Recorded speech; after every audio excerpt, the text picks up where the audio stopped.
নমস্কার, সবাই নিশ্চয়ই খুব ভালো আছেন। আমাদের গল্প ইন্ডিয়ান বেঙ্গলি ফ্যামিলি ইন ফ্রান্সের আরেকটি নতুন ভিডিওতে সকলকে অনেক অনেক স্বাগত জানাই। আজ 27 মে 2025। আমরা প্যারিস থেকে সুইজারল্যান্ড যাচ্ছি। আমরা 7 দিন থাকবো সুইজারল্যান্ডে আর বিভিন্ন জায়গা ঘুরে দেখব। আশা করছি আপনাদের এই সুইজারল্যান্ড ভ্রমণ কাহিনীটা খুব ভালো লাগবে।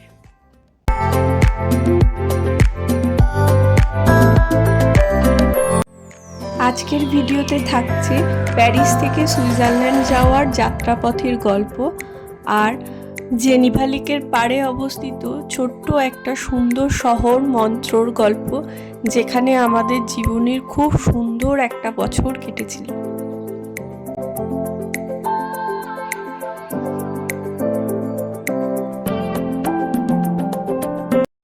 সকাল 8টায় আমরা ঘর থেকে বেরিয়েছি আর সঙ্গে করে দুপুরের খাবার প্যাক করে নিয়ে এসেছি। এখন দুপুরবেলা একটা জায়গায় দাঁড়িয়ে আমরা সেই খাবারগুলোই খাচ্ছি।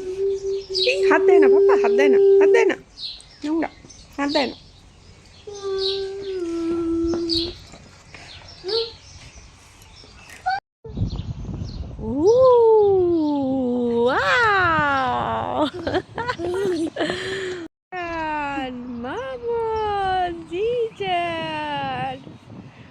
বাই করে দাও, হাই করে দাও, সবাইকে হাই করে দাও। High high. এখানে অটো রুটের পাশের এই জায়গাগুলোকে বলে এয়ার। এগুলোতে কফি পাওয়া যায়, পাউরুটি, স্যান্ডউইচের মতো হালকা কিছু খাবার পাওয়া যায়, টয়লেটের ব্যবস্থা আছে। দীর্ঘ যাত্রাপথে এরকম এয়ারে মাঝে মাঝে একটু দাঁড়িয়ে নিতে বেশ ভালোই লাগে। যারা ইউরোপ ট্যুরে এসে ফ্রান্সে আসেন, বেশিরভাগ ক্ষেত্রেই দেখা যায় তারা প্যারিস থেকেই ফ্রান্সকে বিদায় জানিয়ে চলে যান। ফ্রান্সের প্রাকৃতিক সৌন্দর্য কিন্তু আপনারা প্যারিসে পাবেন না। প্যারিস থেকে যত দূরে যাওয়া যায় প্রাকৃতিক সৌন্দর্য ততই বাড়তে থাকে।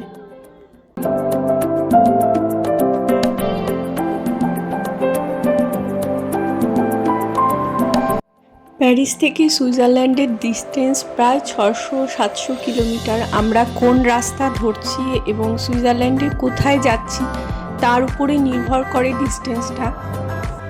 প্যারিস থেকে যাত্রা শুরু করার 1.5 থেকে 2 ঘন্টা পর থেকেই প্রকৃতি তার আসল রূপ দেখাতে শুরু করেছে। এত সুন্দর চারিদিকে, উঁচু নিচু ঢেউয়ের মতো রাস্তা, রাস্তার 2 সাইডে দিগন্ত বিস্তৃত গম আর সর্ষের ক্ষেত, আর এই দিগন্ত বিস্তৃত ক্ষেত আর মাঠের মাঝখানে অল্প কিছু বাড়ি নিয়ে এক একটা ছোট্ট গ্রাম। শুধু সবুজ আর সবুজ, 2 চোখ ভরে শুধু সবুজকে উপভোগ করেছে।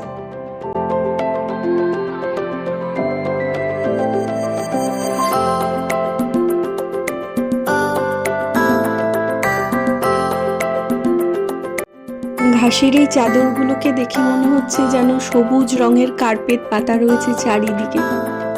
ঘাসের ওই ফুলগুলো সাদা, হলুদ, লাল, গোলাপি, কত রঙের ফুল। ফুলগুলো যেন সুন্দরকে আরো সুন্দর করে তুলেছে।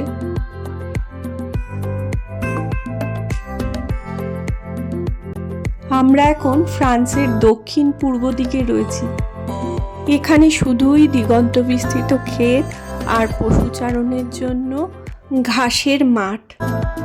আবার তার মাঝে কোথাও ঘোড়ার দল চড়ে বেড়াচ্ছে, কোথাও একদল ভেড়া চড়ে বেড়াচ্ছে, আবার কোথাও গরু চড়ে বেড়াচ্ছে।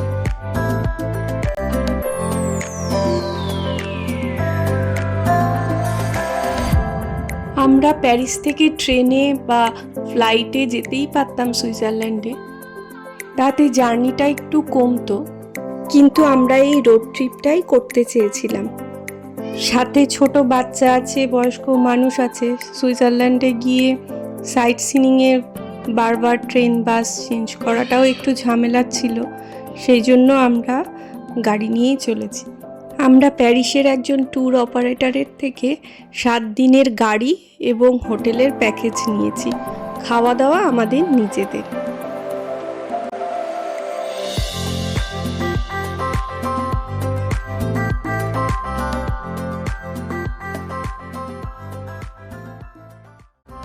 মা বাবা বয়স্ক মানুষ, সেই জন্য পথের এই ক্লান্তিতে তাদের চোখ মাঝে মাঝেই বন্ধ হয়ে যাচ্ছিল, কিন্তু আমার কিছুতেই চোখ বন্ধ হচ্ছে না। এত সুন্দর প্রকৃতি। যারা প্রকৃতিকে ভালোবাসেন এবং আমার এই ভিডিও দেখছেন, তাদের নিশ্চয়ই এই ভিডিও খুব ভালো লাগবে।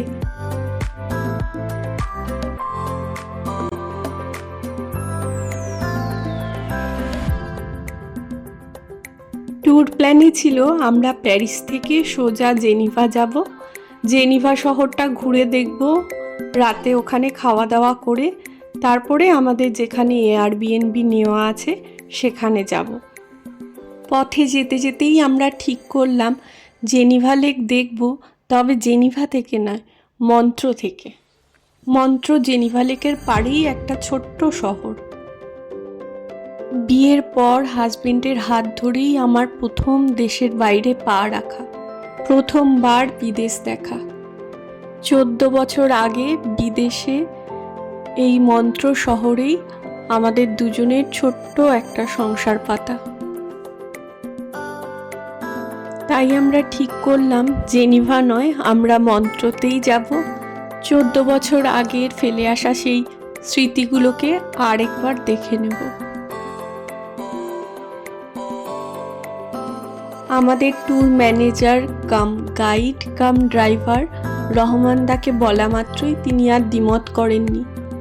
উনিও বললেন, চলুন আপনাদের সেই 14 বছর আগের ফেলে আসা শহর আজ কেমন আছে দেখে আসবেন। পাইনের জঙ্গলটা শুধু দেখুন। পাহাড়ে পাইনের জঙ্গল দেখতে সব থেকে বেশি ভালো লাগে। অন্যান্য গাছের থেকে এই পাইনের জঙ্গলই বেশি সুন্দর লাগে। আর তার মাঝখানে এই যে ছোট ছোট বাড়িগুলো, কি অপূর্ব দৃশ্য।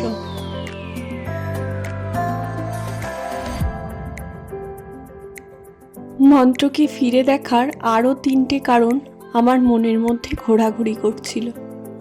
প্রথম কারণই হলো আমার মেয়ে। পুরনো ছবিগুলো দেখে ও সবসময় বলতো, মা আমাকে ওখানে নিয়ে যাবে তো।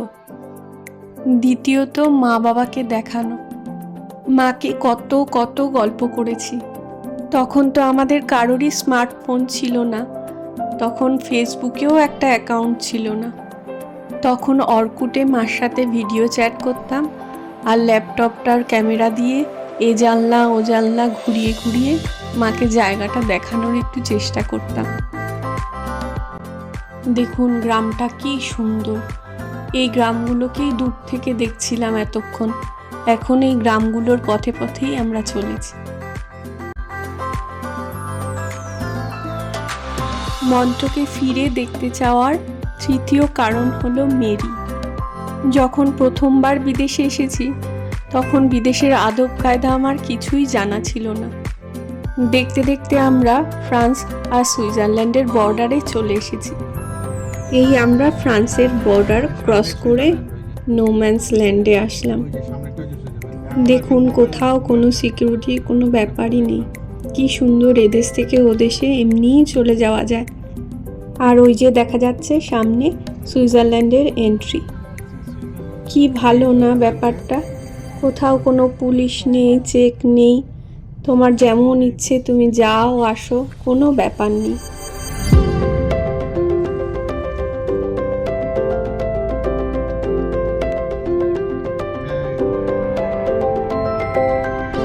আমরা সুইজারল্যান্ডে এই মেরি নামক ভদ্রমহিলার বাড়িতেই ভাড়া থাকতাম। উনি আমাকে খুব স্নেহ করতেন, ঠিক আমার মায়ের মতো। আমাকে নিয়ে বিকেলে হাঁটতে বেরোতেন, কোনো কিছু ভালো খাবার বানালে আমাকে ডেকে নিয়ে যেতেন ওনার ঘরে, একসাথে বসে আমরা খাবার খেতাম। ফ্রান্সের একটা গ্রামে ওনার একটা ছোট গ্রামের বাড়ি ছিল, সেখানেও আমাকে নিয়ে গেছেন বার দুয়ে। সব সময় আমাকে জিজ্ঞেস করতেন, তোমার এখানে ভালো লাগছে তো? সেই মেরিকেই আরেকবার দেখতে চাওয়া।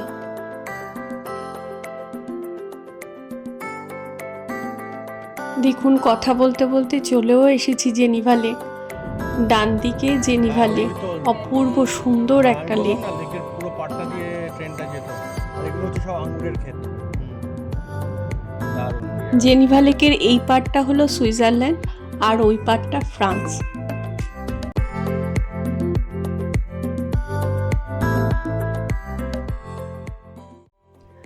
দূরে ওই যে লেকের পাড়ে পাহাড়ের ঠিক নিচে ছোট্ট ছোট্ট শহরগুলো দেখা যাচ্ছে, ওরই একটা মন্ত্র।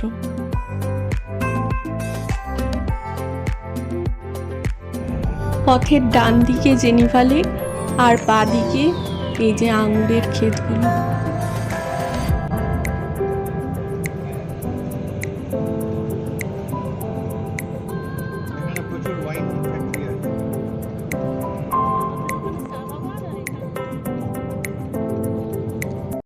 চলুন, আমরা নেমে পড়েছি মন্ত্রতে। এবার মেয়ে, বাবা, মা আর আপনাদেরকে দেখাবো প্রথমে আমরা যেই বাড়িটায় থাকতাম। এই হলুদ বড় বিল্ডিংটা হলো মন্ত্র গ্র্যান্ড হোটেল। এর পিছনের রাস্তাটা দিয়েই ওই বাড়িটা। এই যে বাড়ির সামনে চলেও এসেছি। জানি না উনি আমাকে চিনতে পারবেন কি না, এত বছর পরে এতগুলো লোক হঠাৎ করে ওনার দরজার সামনে, উনি বিরক্ত হবেন কিনা সেটাও জানি না। এই রাস্তাটার একদম সামনেই হলো রেল স্টেশন। আমি বাড়ির জানলা থেকে দেখতে পেতাম জয় স্টেশনে দাঁড়িয়ে রয়েছে। বেশি কিছু না ভেবে বাড়ির কলিং বেলটা চিপিয়ে দিলাম। কিছুক্ষণ পরে দরজার পর্দা সরিয়ে আমাকে দেখে ওর চোখ তো তখন কপালে। বেরিয়ে এসে উনি আমাকে কত আদর করলেন, মা বাবার সাথে পরিচয় করলেন। এত বছর পরেও উনি আমায় ঠিক মনে রেখেছেন। চলুন এবার আপনাদেরকে জেনিভা লেক দেখাই। এই হলো জেনিভা লেক। আমরা কম বেশি সবাই এই লেকের নাম জানি।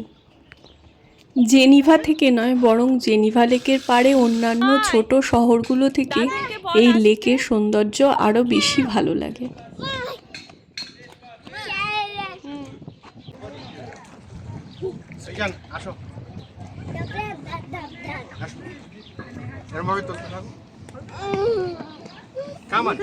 দেখো পড়ে যাবে কিন্তু। বাবি, বাবি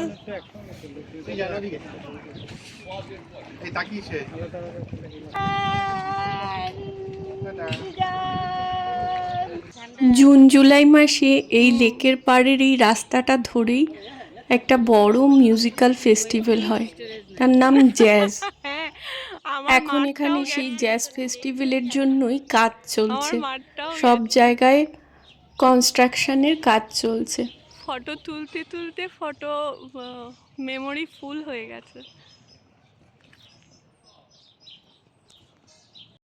জেনিভা লেকটা দেখতে অনেকটা আতফালি চাঁদের মতো।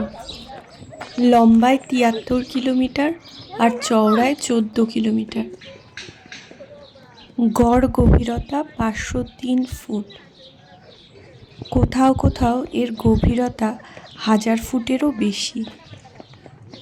আমরা যেখানে দাঁড়িয়ে রয়েছি তার ঠিক উল্টো দিকেই যে বড় বড় পাহাড়গুলো দেখা যাচ্ছে, এগুলো কিন্তু ফ্রান্সের মধ্যে।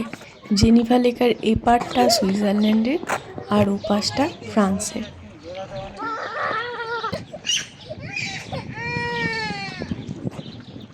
শীতকালে যখন আশেপাশে সব পাহাড়গুলো বরফে ঢেকে যায়, তখনও কিন্তু জেনিভা লেকের জল বরফ হয় না, সামান্য বরফের চাদরও পড়ে না। এখন এই লেকের পাড়ের রাস্তাটা ধরে আমরা সিটি সেন্টারের দিকে হেঁটে যাব। আর এই লেকের পাড়ের রাস্তার ধারেই রয়েছে বড় বড় হোটেল, রেস্টুরেন্টগুলো। এই পুরো রাস্তাটা খুব সুন্দর। চলো, ওই দেখো জাহাজ আসছে, ওই যে জাহাজ আসছে, ওই যে জাহাজ আসছে, দেখো আবার ডকে ডকে দাঁড়াবে। এই রাস্তাটা পাশাপাশি ছোট ছোট 3টে শহরকে কানেক্ট করে। স্থানীয় মানুষেরা সকাল সন্ধ্যা এই রাস্তা ধরে হাঁটেন, দৌড়ান, শরীরচর্চা করেন। ভীষণই শান্ত এখানকার পরিবেশ, কোনো কোলাহল নেই, চিৎকার নেই। আমরা যখন এখানে ছিলাম আমরাও এই রাস্তায় কত হেঁটেছি।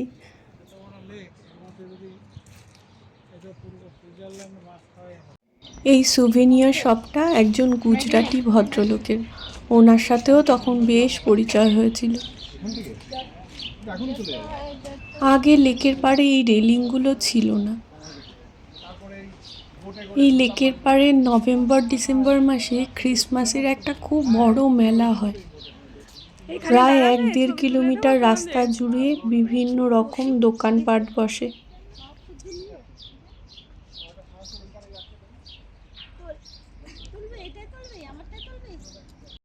ওই যে ওই দেখুন, লঞ্চ ঘাটে লঞ্চ ভিড়েছে। এখানকার এই ফেরিগুলো কত সুন্দর। আমাদের দেশে যেমন নদীর এপার ওপার করার জন্য ফেরির ব্যবস্থা থাকে, এগুলোও অনেকটা ওরকম। জেনিভা লেকের এপার ওপারের শহরগুলোর মধ্যে এই ফেরিগুলো চলাচল করে। স্থানীয় মানুষই বেশি যাতায়াত করেন এই ফেরিগুলোতে। না, এখান থেকে এইটা পুরো জেনিভা লেক ঘোরে তো, মানে দেখো কত বড় ক্রুজটা, পুরো জেনিভা লেকটা এটা ঘোরে, স্টপেজ দেয় অনেকগুলো। আমরা যখন এখানে ছিলাম এমন অনেক উইকেন্ড হয়েছে, কিচ্ছু করার নেই, কোথাও যাওয়ার নেই, আমরা তখন টিকিট কেটে এই বোটে উঠে বসে থাকতাম। ঘন্টার পর ঘন্টা এদিক ওদিক চলছে, আবার ঘুরে টুরে এই বোটে করেই এখানে ফেরত আসতাম। টিকিটের কথায় মনে পড়ল, সুইজারল্যান্ড কিন্তু ভীষণ কস্টলি, পাবলিক ট্রান্সপোর্ট ভীষণ কস্টলি। আবার গিয়ে সেই জন্য এখানে সবাই মান্থলির মতো ইয়ারলি টিকিট কেটে রাখে। ইয়ারলি পাস, জয়ের যেমন ছিল ফুল ইয়ারলি পাস, আর আমি যেহেতু বেশি একটা ট্রাভেল করতাম না, সেই জন্য আমার ছিল হাফে আবার এই বোটগুলো ইনক্লুডেড ছিল না। ফুলে সমস্ত কিছু, ট্রাম, বাস, বোট, ট্রেন, সব কিছু দেশে যেখানেই যান না কেন সব ইনক্লুডেড ছিল। এই হলো মন্ত্রর ফেরিঘাট। একটা বোট চলে গেল, আবার 20 মিনিট পরে আরেকটা বোট আসবে। ও যেখানে দাঁড়াবে ও সেখান থেকে আর নড়বে না। সৃজান যথারীতি খুব বিরক্ত করা শুরু করেছে, আর ওর ভালো লাগছে না। এখন ওর বাবা ওকে নিয়ে ওই ছোট্ট পার্কটায় গেছে একটু খেলা করানোর জন্য। আমার বাবারও খুব ভালো লেগেছে জায়গাটা। এতক্ষণ যে জার্নি করে এসছে, দেখুন কোনো ক্লান্তি নেই, আমাদের সাথে সমানভাবে হেঁটে সমস্ত কিছু ঘুরে ঘুরে দেখছে। পুরো লেকের পাড়টাতেই এরকম এক্সটেন্ডেড ফুট ব্রিজ আছে। ছোট প্রাইভেট বোটগুলো এসে এগুলোতে দাঁড়ায়। আবার অনেককে এখানে দাঁড়িয়ে ফিশিং করতেও দেখেছি। ফ্রেডি মার্কারি একজন বিখ্যাত সিঙ্গার, তিনি এই মন্ত্রতেই থাকতেন। ছেলেটা বড্ড বিরক্ত করছে। সেই ফ্রেডি মার্কারির স্মরণে তার একটা ব্রোঞ্জ মূর্তি এখানে বসানো হয়েছে। তার অনুরাগীরা এখানে এসে ফুল দিয়ে যায়। গাছে শুকনো পাতা দিয়ে একটা চিল বানিয়ে এখানে বসিয়ে রেখেছে। প্রথমে দেখে ভাবলাম বুঝি সত্যিই চিল। এই জায়গাটা হলো মন্ত্রর শপিং সেন্টার। শহরটা খুবই ছোট, সেই জন্য খুব বেশি কিছু নেই। একটা সুপার মার্কেট আছে আর বেশ কিছু ব্র্যান্ডেড শপ আছে।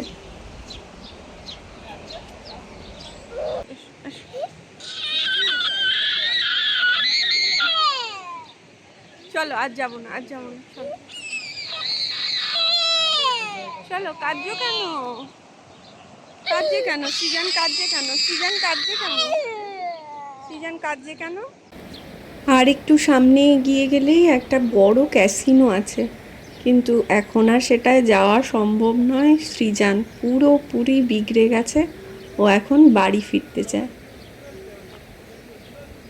জায়গাটা দেখুন কি সুন্দর করে সাজানো। এক পাশে লেক, লেকের পাশে এই যে রঙিন জানলা দেওয়া কি সুন্দর একটা রেস্টুরেন্ট, আর এই যে গাছগুলো লাগানো হয়েছে, পুরো জায়গাটা এতটাই সুন্দর লাগছিল সব কিছু মিলিয়ে, যে মনে হচ্ছিল না ফিরে যাই। দেখুন লেকটা এখান থেকে কত সুন্দর লাগছে।